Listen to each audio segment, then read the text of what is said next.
Hi! Lakas sa palakpak sa Panginoon ang Yahweh. Hallelujah. Praise Yahweh. Amen. Masaya ba kayo mga kapatid? Asan ba yung mga ngiti nyo? Kailangan maariyan lagi ang mga ngiti. Sabi nga ng ating mahal ng Angel Maria.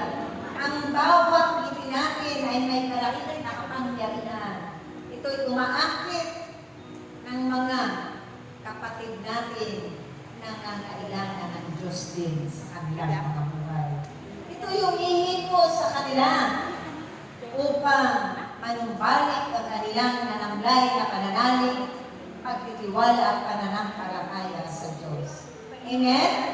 Dahil iyan ang magiging daan kung paano ang kapangyarihan ng Diyos ay kanyang ipapahagi ito sa bawat talikaya. At ito naman ang ating ibabahagi patuloy at patuloy na ibabahagi natin sa kapwa natin at sa sapilitan. Amen? That is good all the time. Praise the Lord. Now forever. Praise the Lord! Set my spirit free. Yahweh El Shaddai. Maraming palakpak. Amen.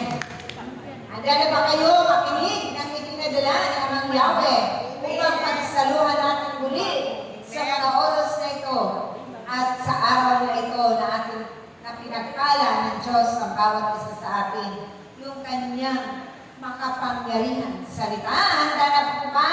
Amen!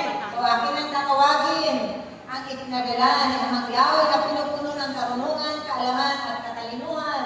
Patuloy na pinalalakas, pinagagaling, pinagaganda, pinababata ang ating masipag na tagapahayag, ang ating isang ina sa Bagong Jerusalem na evangelist ni Amang Yahweh. Walang dito pa ang ating minamahal na kapatid, Inang Ernie Wata. Malakas sa